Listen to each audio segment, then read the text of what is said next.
Greetings, everyone, and welcome to God Save the King. I am your host, Tim Kais. I want to thank you for joining me on the Truth Be Told radio network, where you can hear my show every Friday night at 10 p.m. Eastern Time. Now, as my manner is, I'm very excited about today's show.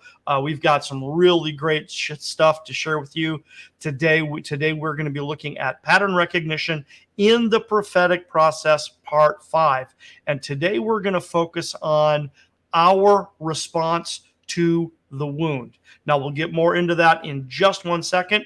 Let's handle a little business right away here. Of course, this is social media. So if you appreciate content like this, you can really help me out by hitting the like button and then by hitting the subscribe button. Go to the Truth Be Told Radio Network Facebook page, my Facebook page, hit the like button, go to my tube channel, hit like and subscribe. And you know how this works, the algorithms, it really helps us out. It helps us to better be able to continue to produce content like this. So please help us out. Now, there are a variety of ways that you can listen to God Save the King on the Truth Be Told Radio Network.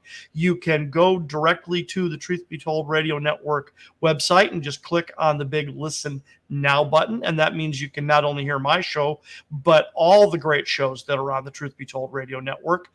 You can also check in pretty much every Wednesday afternoon around 4 o'clock. Now, I don't give it a specific time because every week's a little bit different, but this is when I record the show that goes out on Friday night. So if you want that special sneak preview, this is the day and time to see it. And you can do that by hitting up my Facebook page, right? And checking in there. And then you'll find me Wednesday afternoon at roughly 4 p.m. As you can see now, it's a little bit before 4. So that's a good way to check in. And then I also post all of my shows on my YouTube channel, simply entitled God Save the King, where you can get all the archived shows. Great way to catch up, especially when I'm doing subjects like I'm doing right now, because this is frankly almost kind of a series. I mean, it is a series, frankly. And that way you can listen to the archive shows, you can listen to the background. Because that will really help you understand, because what I'm doing here now, what we're talking about today, is explained extensively in the first 4 episodes, and we're going to come back to that. This is going to come full circle. Either probably not today, but probably next week or the week after is when we're going to come back to segment number 1 and go, okay, see, this is why we did that. This is why we laid the foundation of investigating and discovering the pattern, so that when we start to look at the scriptural examples, we can actually see the pattern. Okay, now we'll get into part 5 of pattern recognition in the prophetic process in just 1 second, but allow me to take 1 second to tell you about my show. For those of you that have not seen or heard my show before, it is called God Save the King. God Save the King is a pun. It is a pun that refers to either the true born king of Israel, the Messiah of Israel, Jesus of Nazareth, or the Roman appointed king of Judea at the time Jesus was born, Herod the Great. So Herod the Great undoubtedly had yes men surrounding him saying, "Oh, great king, live forever. God save the king." But in reality, Herod also tried to kill the newborn, or actually about 15-month-old at that time, true-born king of Israel, Jesus of Nazareth. So what we obviously mean is God save the king. God save Jesus Christ, the Messiah, the Mashiach Nagid, the Messiah, the Prince, the Anointed One, the King of Israel, is really what that's about. So what God Save the King is all about is it's looking at the nativity story accurately, is really what it boils down to. Unfortunately, the traditional nativity story that we are used to hearing every year at quote unquote Christmas time is unfortunately, loaded with biblical, historical, archaeological, and astronomical errors.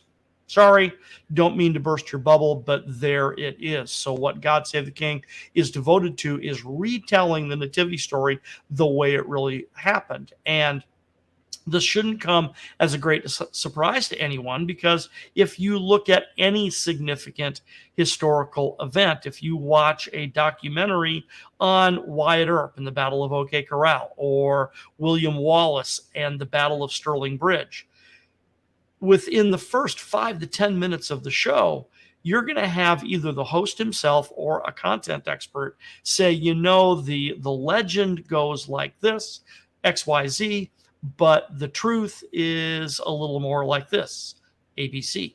And that's really all I'm doing, is that the legend that we are used to hearing typically goes like this, whereas the reality is a little more like this. So once again, you can check out my archive shows. Tune in to the Truth Be Told Radio Network every Friday night at 10 p.m. to hear me talk about the Nativity. Now, for the past several weeks, and again today, we are talking about something a little different. We are looking at what I call pattern recognition in the prophetic process. So what that means is we are looking at 4 primary stories, but also some others thrown in. We're looking at Abraham, Joseph, Moses, and David, and we're looking at the prophetic process that they went through, that they started life, frankly, by being traumatized. All 4 of them had not very dysfunctional families and were wounded primarily by their fathers, but also by mothers and by siblings.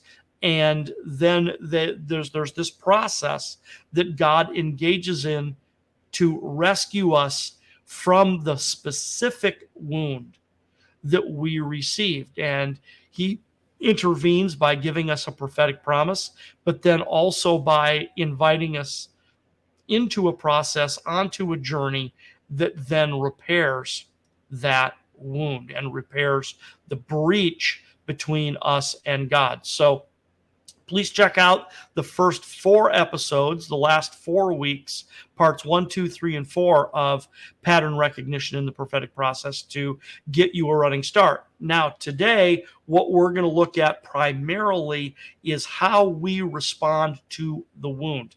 How did these men respond to the wound that happened to them? So the wound that happened to them is exactly that. It is a traumatic event that happened to them, where they were legitimately and tragically a victim.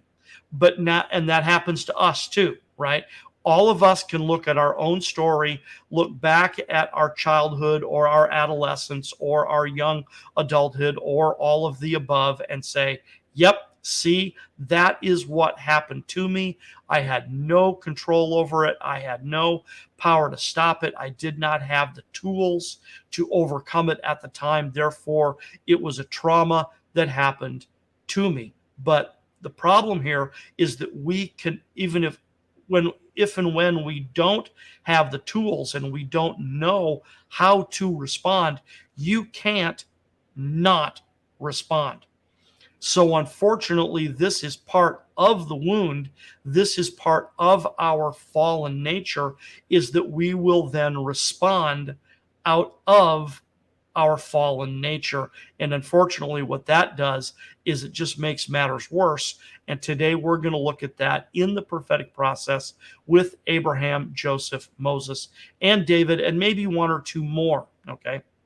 The reason I choose these 4 is because these 4 stories are so well known, and it's easier to see the pattern in these 4 stories than it is in many of the others.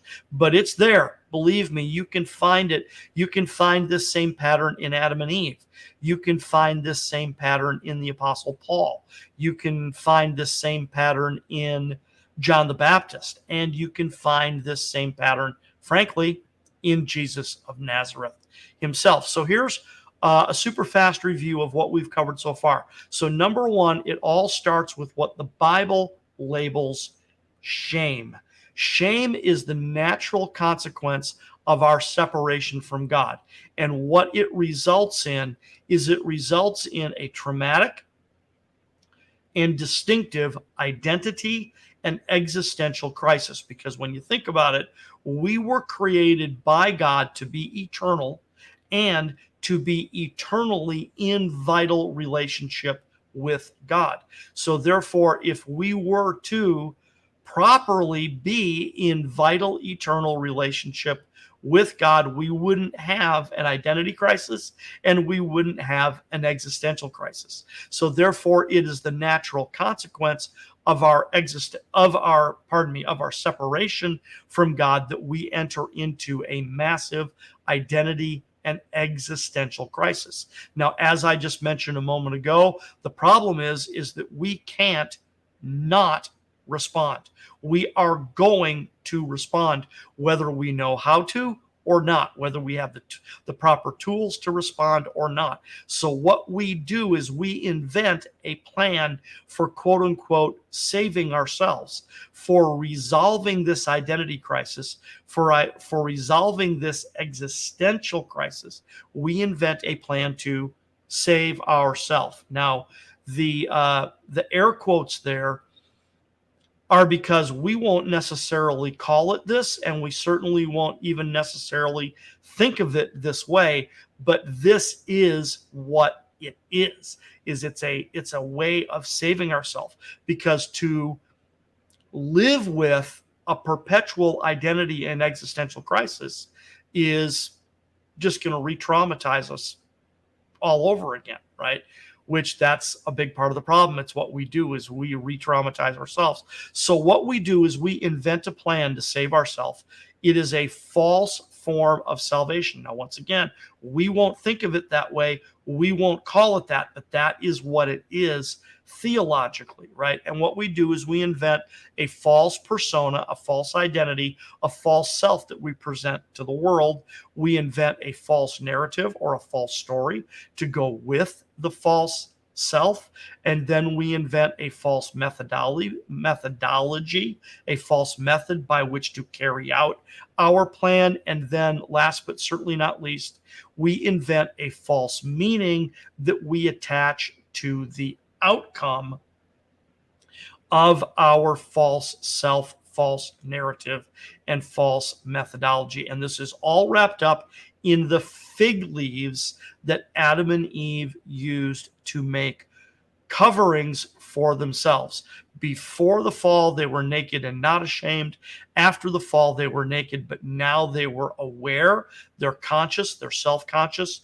They're aware that they are naked and they are aware that something is wrong. So they make clothes out of fig leaves to cover, to hide the brokenness. Right now, this is very important because this is demonstrative of the fact that denial can enter at any point in this equation, and denial is an inherent component of the fallen nature, is that we'll try to deny, we'll try to rationalize, we will engage in self-deception, etc., etc., etc., to deny and rationalize why what's true isn't true.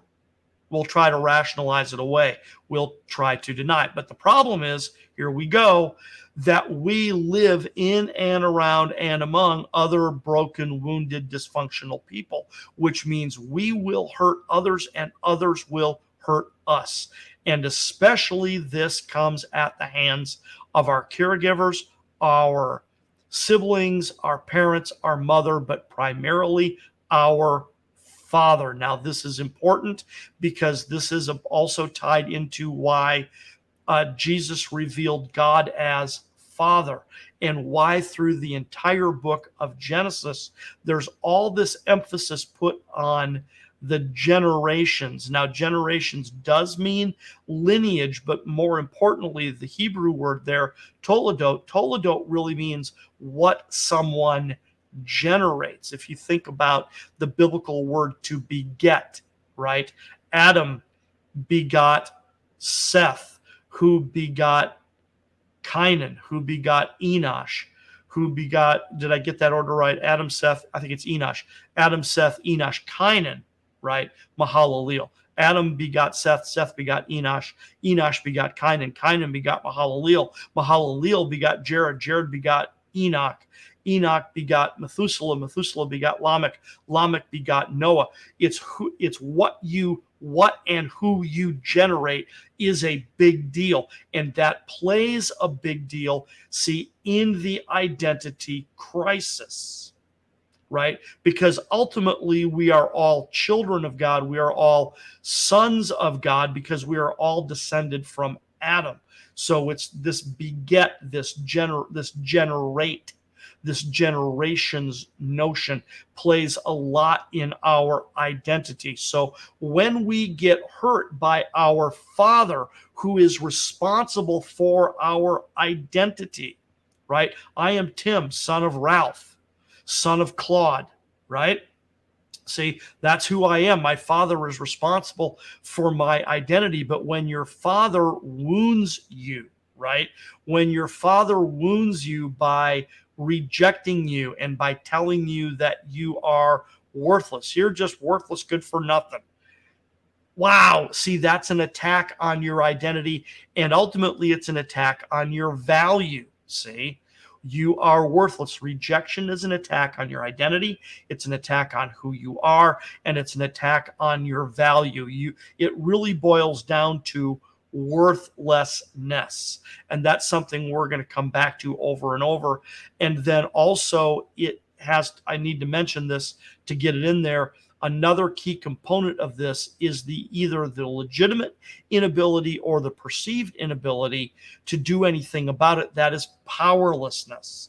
See, so we fear worthlessness and powerlessness, especially in combination. That is a true attack on your identity. That is rejection.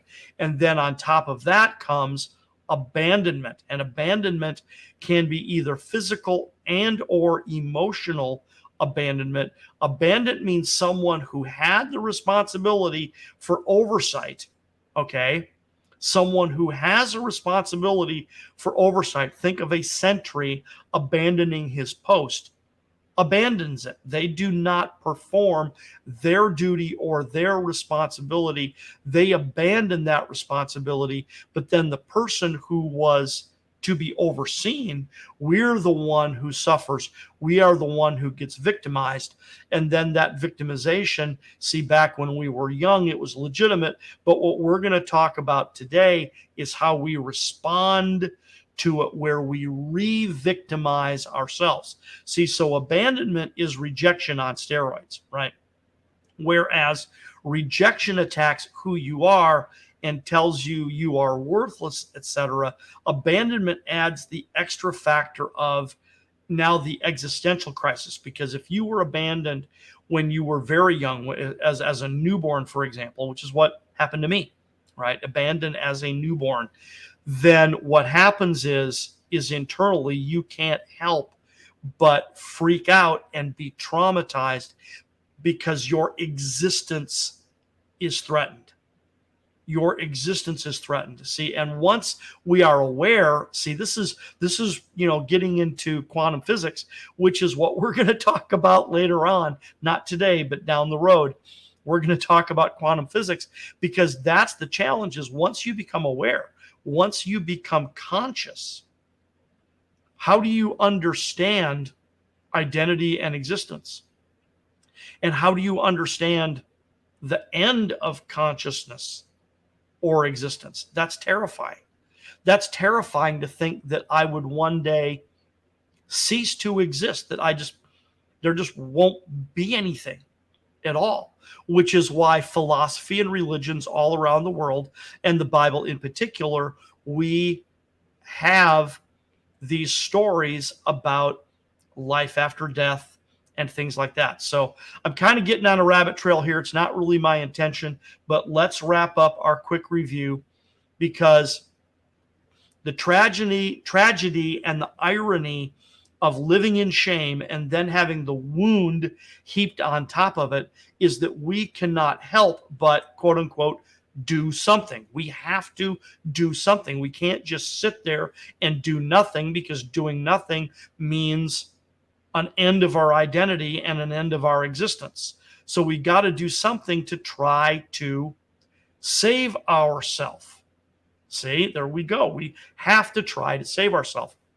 So last week we looked at the wounds of these four men. We looked at Abraham's wound, we looked at Joseph's wound, we looked at Moses' wound, and we looked at David's wound. And we stopped with David's wound.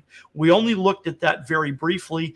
Interestingly enough, you really only have to look at David's wound very briefly. It's really pretty simple. The other ones are a little more direct. It's a little easier to see Abraham and Joseph in particular. Moses is a little more complicated. You got to read between the lines a little bit to see Joseph's wound, and you got to read between Moses' wound, and you have to read between the lines a little bit, not much, to see David's wound. And it's very simple. When Samuel comes to the house of Jesse to anoint one of Jesse's sons to be king of Israel, Jesse doesn't even consider David worthy of being present.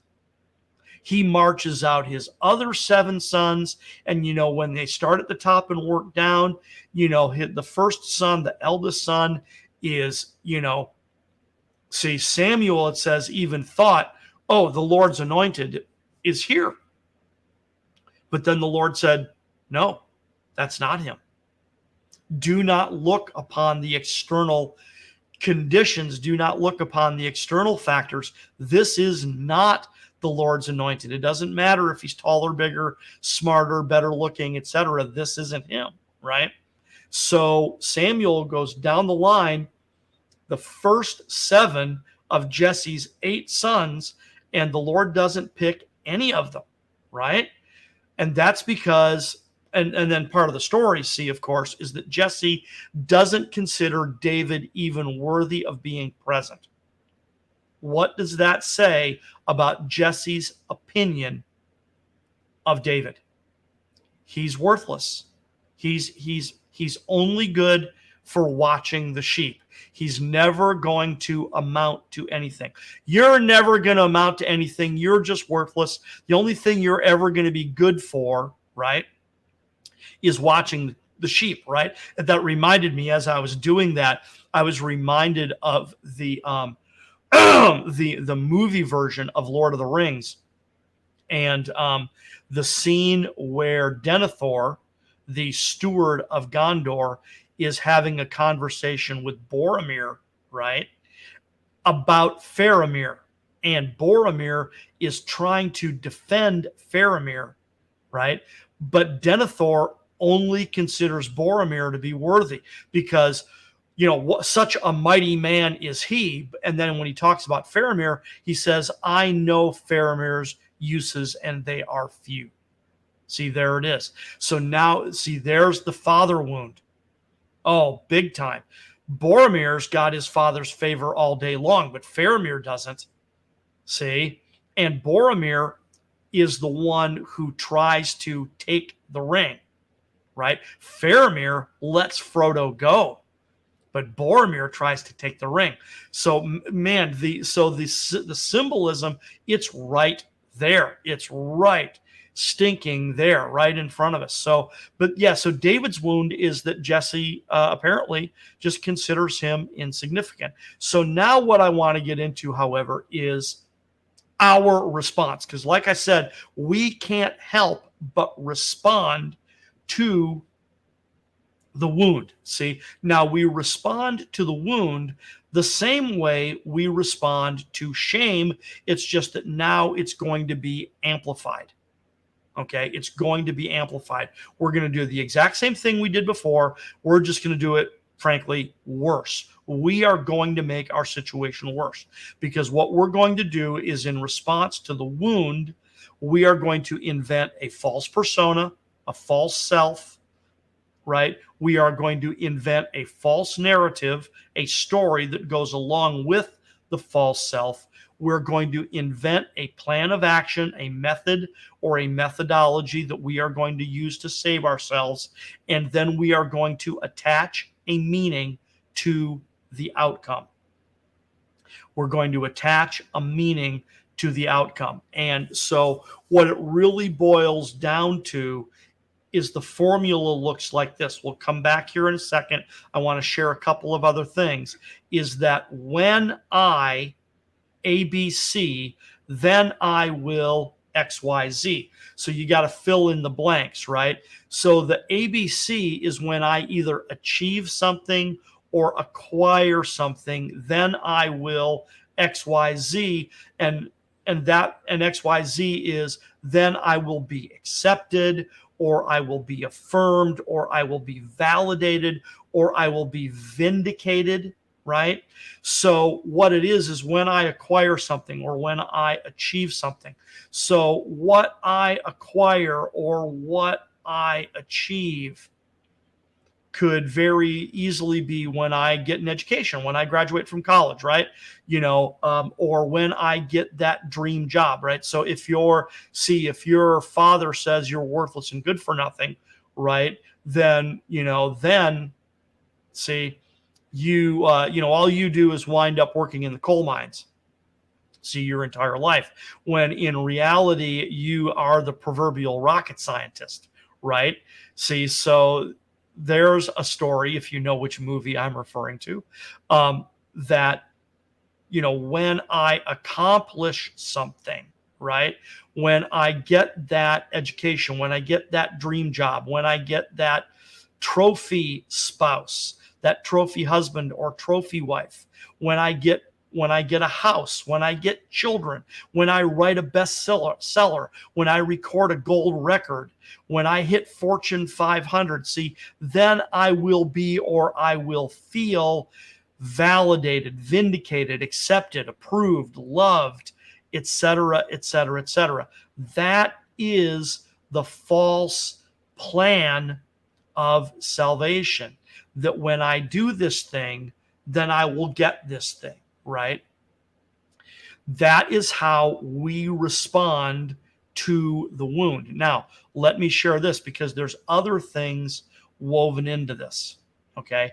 Because this is our response out of our brokenness. This response doesn't come from a healthy, whole, functional place. It comes from an unhealthy, wounded, dysfunctional place. See, so the only thing more tragic than what happened to us when we were legitimately a victim is now we are going to victimize ourselves. Oh my word. The only thing worse, the only thing more tragic than what happened to us is how we respond to the wound, right? So if you suffered rejection, right, it's very hard to admit this. Very, very hard to admit this. Once again, denial comes heavily into the picture. Denial or rationalization or self-deception. But what's going on internally, okay, is, oh, you think you're going to reject me? Watch this. Watch me reject myself. Oh, you think you're going to abandon me? Yeah, watch this. Watch me abandon myself. So what we do is we take up self-victimization as a response, because at least then we think we are in control of the rejection and abandonment.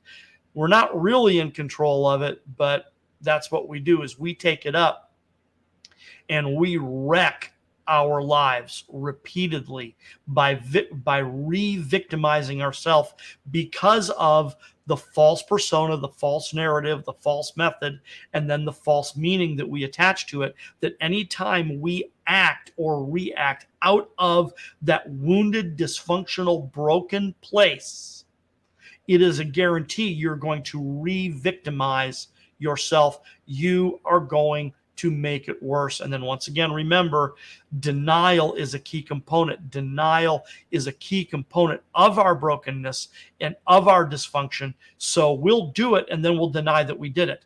We will victimize ourselves. We'll re-victimize ourselves, and then we'll deny it, and we'll say, "Well, no, that didn't happen, right? That didn't happen to me. I'm not doing that. I'm not really hurt, or it doesn't really matter, or my childhood was normal. My parents loved me."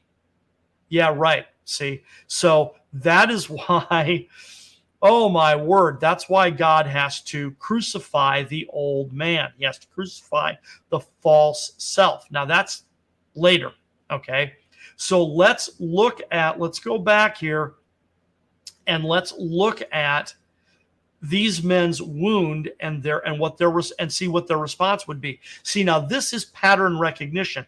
We don't necessarily see this spelled out, but once you know the pattern, see, now we can fill in the blank. And by filling in the blank, now the story will start to make much more sense, right? Because Abraham, for example, his foundational wound was childlessness. So that's the foundation. He didn't have children, okay? And we can see this from Abraham's own actions and his own wounds. The one time when he talks to God and he says, "My heir is Eleazar, my servant, not one who comes from my own loins, not my own seed. He's a member of my household, but he's not my blood." See, so here is Abraham complaining to God, "I don't have an heir. I don't have children. I don't have a son to carry on my name, to carry on my identity." Ooh, right? But that's just the tip of the iceberg, because the real story, see, is the meaning that Abraham is attaching to it. Abraham is attaching the meaning that when I have a son, then I will feel or be approved, accepted, validated, vindicated, etc. But who will he be accepted by? Oh, his father, Terah, right? So what I can pretty much guarantee happened here is that Terah attached the same meaning to this. Okay, Terah attached the same meaning to it and then dumped it on Abraham. Terah goes to Abraham and says, "When you have a son, then I, Terah, will be validated, vindicated, accepted, approved, etc., etc." Right?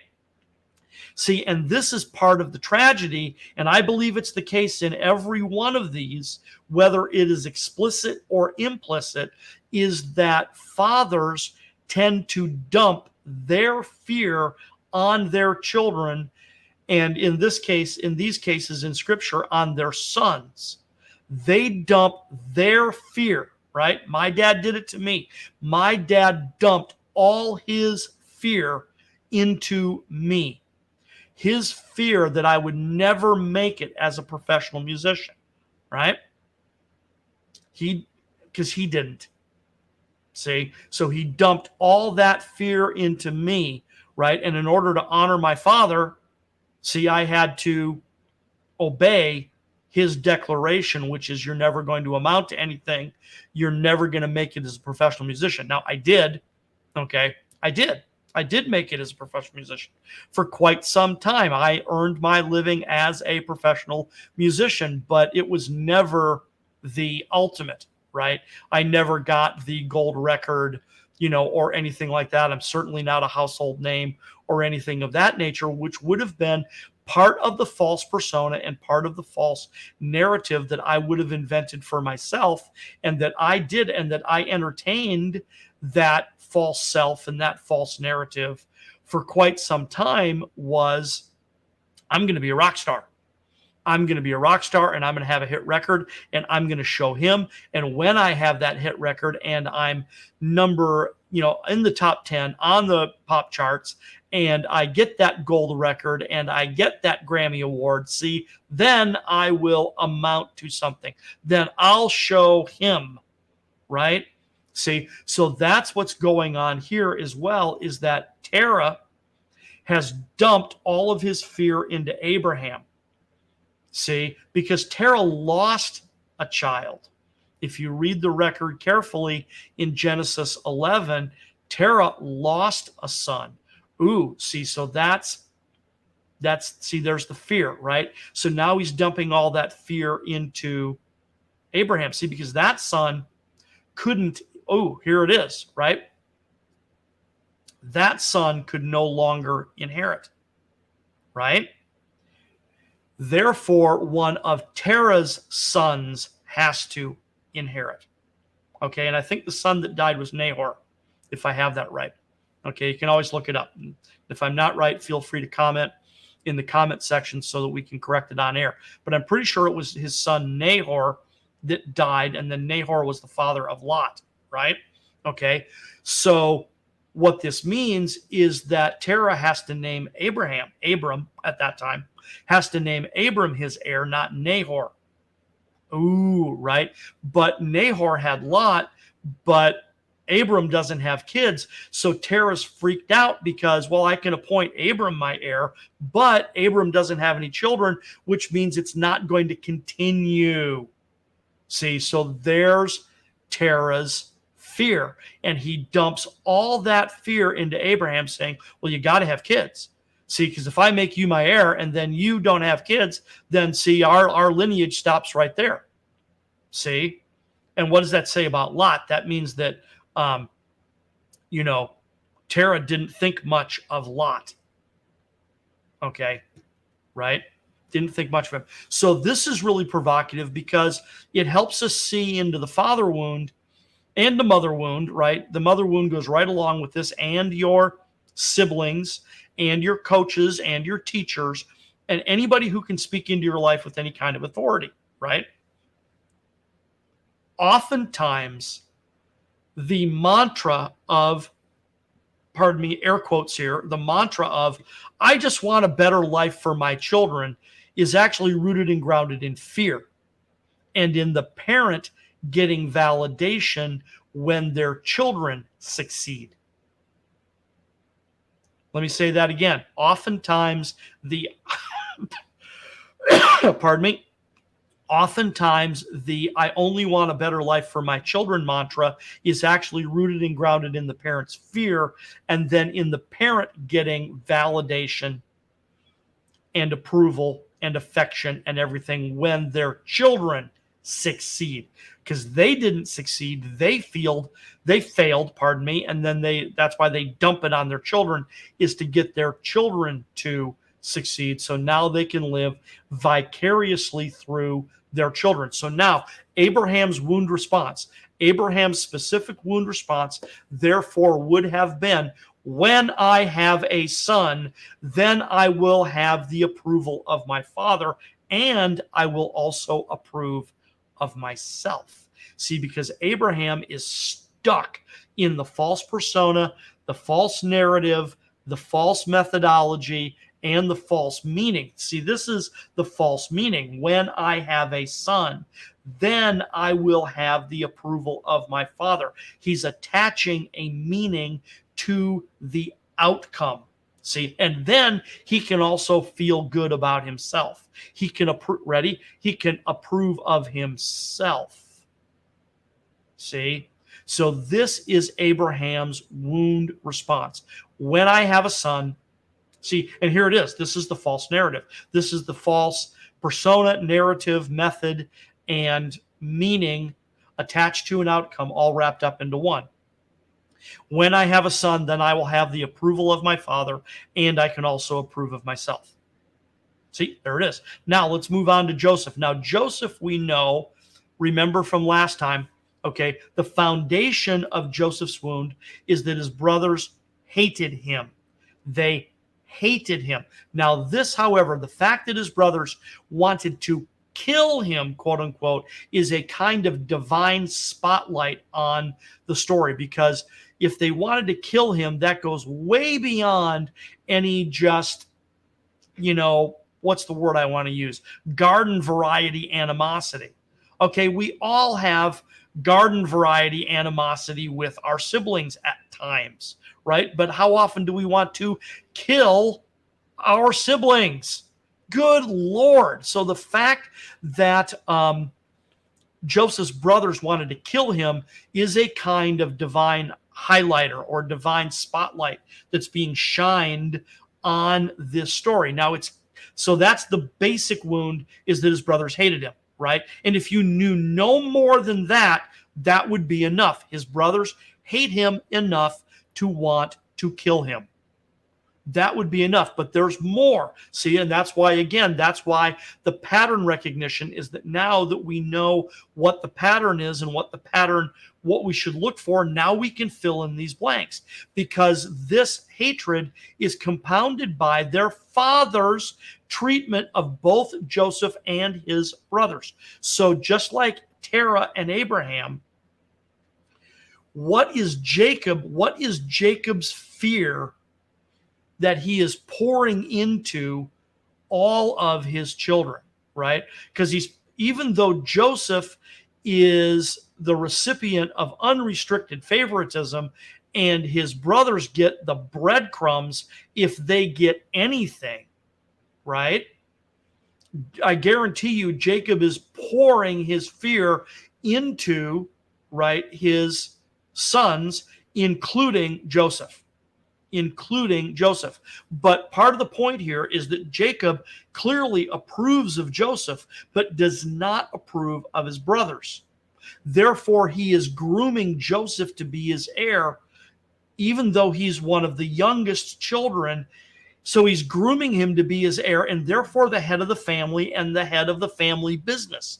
And remember that when Jacob left Mesopotamia, when he left Laban to return to Canaan, he is a very wealthy man. He has large flocks and herds. He is a rich man. Okay, so there is something to fight over here in the minds of the brothers, that no, you can't name Joseph heir because he won't give us our fair share. See, or something like that. That's the fear of the brothers, right? So this is part of why they hate him. But even more so, it's actually got more to do with the approval. It's got much more to do with the fact that Joseph has Jacob's approval and they don't. So he has something that they want. And it's not, see, because he doesn't have control yet. He's not the heir yet. He doesn't run the family and the family business yet. Okay? Not yet. He's going to, unless something interrupts the pattern, which it's going to, all right? His brothers are going to make sure the pattern gets interrupted. He's going to become the heir, right? But let's get to the wound response. So Joseph's wound response is going to be, and this is before the dreams. This is before the dream, okay? Joseph's natural wound response would have been, when I become the heir, when dad appoints me to be the heir, then my brothers will have to respect me, because they will have to do what I tell them to do. They will have to respect me. So when my dad appoints me the heir, then my brothers will respect me. Then my brothers will love me. Then my brothers will not hate me. See? So Joseph is inventing a false narrative. See, there it is, right? Now, in this case, it gets even worse, and boy, we don't have time to go there. And what we'll do is we'll do another segment on it sometime, because part of what's involved here is called the mimetic cycle and the scapegoat mechanism. And each of these, both the mimetic cycle and the scapegoat mechanism, are deserving of entire episodes on their own. And we just do not have time today. But this is another internal head and heart, subconscious neurological response when one person has something that another person finds desirable. And the fact that the other person has it and you don't amplifies the desire. See, so Joseph has their father's approval and his brothers don't, right? Abel had God's approval, but Cain didn't, right? Same thing. This is exactly the same thing. Abel had God's approval, but Cain didn't. So Cain killed him over it. Okay? Joseph has his father's approval, but his brothers don't. So his brothers are going to kill him over it. Well, what gets it from Garden variety animosity up to the kill level, up to the murder level, is this thing called the mimetic cycle. Because if you're the one who doesn't have, when you look at the person who does have it, that amplifies your desire. Now, the tragedy and the irony here is then when you, as the one who doesn't have, right? So let's just say, for example, you're Simeon, right? Because Simeon, according to tradition, was the ringleader that wanted to kill him, right? So maybe he was, maybe he wasn't, but let's choose Simeon, right? Simeon looks at Joseph and is jealous. There it is. He's jealous over what Joseph has. Joseph has the father's approval. Joseph is going to be the heir. Well, now, if you're Joseph looking at Simeon, and Simeon is just all revved up at you because you're Joseph and you've got the approval and you're going to be made the heir, right? Now, in Joseph, it is a natural, unconscious, neurological response that now he wants it even more. That his desire to be the heir gets ramped up, right? And then, so what he does is he reflects this back to his siblings again, which means now their desire gets ramped up again, and they reflect it back to Joseph, who ramps it up and reflects it back. And what it does is it ramps up, and it winds up being this repetitive cycle of back and forth. And so it goes from desire to rivalry to conflict to murder. Conflict to murder, right? So once again, Joseph's response to their brother's wound, okay, even before the dream would have been, when I become heir, when dad appoints me the heir, then they will have to respect me because they're going to have to do what I say. And then also, then I will be able to approve of myself. Just like Abraham, I will be able to approve of myself. Okay, next, let's move on here.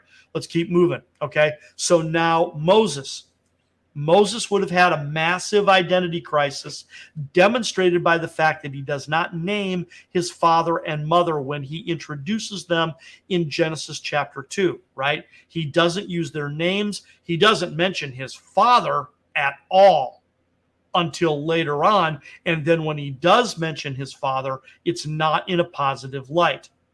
So he never names or even mentions his father in Exodus chapter 2, which is the story of the Genesis, right? The generating or the begetting of Moses, right? And then he mentions his mother, but she's only referred to as his mother or as a woman. She's never named in that record. So again, this is a divine highlighter or a divine spotlight shining down on what's going on here. Moses has a massive identity crisis because he was rejected and abandoned by his parents, right? And then furthermore, he is raised in the household of Pharaoh. Okay, so he falls under the accusation, you are not a real Hebrew. You are not a true Jew. You're an Egyptian. You have no idea what it's like being a true Hebrew because we are slaves and you are not. You have no idea what it's like to be one of us because you're not one of us. You're never going to be one of us. See, there it is. That's the identity wound that his parents and his people are laying on him, is you're not a true Hebrew. You're not one of us. You're one of them. You're one of them. See, so what does Moses do? And this one you can see in Scripture. This one's right there. He invents a plan of salvation. I will save my people. I will become a deliverer of my people. I will defend them. I will help them. See, now this is his idea at this point. This is before God tells him that very thing. See, that's next. That's next week, right? Is because what's coming, right, is God's intervention. God is going to intervene in every one of these stories, and he's going to intervene in the exact area of the wound, and he's going to intervene in a manner strangely similar to the false narrative. Oh my word, I let the cat out of the bag. Okay. See, so Moses invents a false narrative. I will become a deliverer of my people. I will defend and help my people. I will deliver my people from slavery. And when I deliver my people, then they will accept me and celebrate me. And then I will be able to approve of myself. And side note, I will bet you money that Moses's speech impediment is related to his identity crisis and the fact, well, it's clearly part of his identity crisis, right? Because he complains to God, I am slow of speech, right? I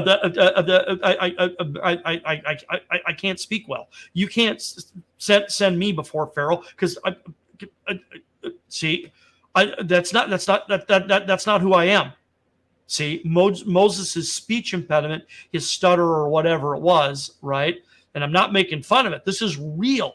This is a real deal. It is part of the identity crisis. God, you're telling me who I am. I'm telling you I'm not that person. I've got a speech impediment, right? But the point being is that the false narrative, right, and the false meaning attached to the outcome is that I will be a deliverer of my people. And when I deliver them, then they will accept and celebrate me. Pattern recognition in the prophetic promise. Abraham, when I have a son, then my father will accept me and I'll be able to accept myself. Joseph, when my brothers bow down to me, then I know they will respect me and I will be able to respect myself. Moses, when I deliver the children of Israel, then they will accept me as one of their own and celebrate me. Okay, so now back to David, where we started. So once again, Samuel comes to Jesse's house to anoint one of his sons king of Israel. Jesse lines up 7 sons, but the Lord hath not chosen these, right? And Samuel asked Jesse, is there more? Is there another one? Well, yep, the youngest, but all he's good for is watching the sheep. Think Faramir, right? Think Boromir and Faramir. It's as if Jesse is saying, I know what David's uses are, and they are few. David is only good for watching the sheep. It's Faramir. I know Faramir's Denethor saying, I know Faramir's uses, and they are few. See? Right? So David is overlooked by Jesse because he's the youngest and he is insignificant. He is worthless. See? Now, David gets anointed king by Samuel, and you know what happens? He immediately gets called to the royal court immediately. Saul has the incident with the evil spirit, and his staff says, find someone who is skilled or cunning with a harp to drive out the evil spirit. And this is really interesting because David gets immediately called to Saul's court. Is that wise? Interesting. Very interesting. Now, I can tell you this. David tends to handle this part of the equation better than most, but it does not mean for 1 second that David was not just as human as anyone and didn't have this false response, because he did. Now, they come later, but think of 2 examples in David's life where he responds out of that wounded place, okay? One is the incident with Uriah and Bathsheba, right? So here it is, mimetic sequence. He has a man murdered so he can have his wife, right? And then another one is the temple, building the temple. Building the temple is David's idea. It's not God's idea. Read the record closely. It's not God's idea, it's David's idea. Nathan the prophet even goes and reproves David, saying, this is not a good idea, right? It's only later on that when God can't talk him out of it, that God intervenes and says, fine, if I can't talk you out of it, then at least let me give you the blueprints, right? So David, we're going to find out, actually becomes this really incredible example of both the broken and dysfunctional response, but also he is frequently an example of the proper godly response to the dysfunction. Things like repentance, forgiveness, things like that, because David has a much better idea of who he is. His identity isn't nearly as broken as these other guys. So David becomes this really interesting example of the wound, but then the proper response, and also the transformation into the identity who he needs to become in order to inherit the promise. Okay? Because that's what this is. The ultimate solution here is that God is going to make a promise that invites you into a process where he is going to crucify the false narrative. That's what's coming up next, right? So David's wound would have been, when I become king, then I will have my father's respect and acceptance and validation and love, frankly, and I will be able to approve of myself. Now, like I said, David does a far better job of navigating this than the others, but there it is. It's the same thing. He would have invented a narrative that would have said, when I become king. And maybe this is part of why he so readily went to Saul's court. What did he think he was going to be? He was anointed king. Did he think he was just going to step onto the throne? Right? So there's a lot going on here. He could have been invited to the court because, number one, he's going to be trained, but he's also, we know what's coming, and this merits a lot more in-depth investigation, that Saul is going to become very jealous of him against, right? Saul's going to become very jealous because David has God's favor. David has God's acceptance, but Saul doesn't. So what's Saul going to do? Saul's going to try to kill him. See? And this, here you go, pattern recognition in the prophetic process. We see this over and over and over again, where someone who is learning to walk in God's acceptance and God's validation and God's identity is frequently looked at with suspicion and jealousy by those who don't, who will then try to harm that person and also try to disrupt what God is doing. They'll try to stop what God is doing. Ooh, wow, isn't that provocative? Well, ladies and gentlemen, I have talked myself right out of time. I am Tim Kise. I am the host of God Save the King. This has been part 5 of pattern recognition in the prophetic process. Please be sure to join me again next week on the Truth Be Told Radio Network at 10 p.m. Eastern Time for part 6 of pattern recognition in the prophetic process. God save the King.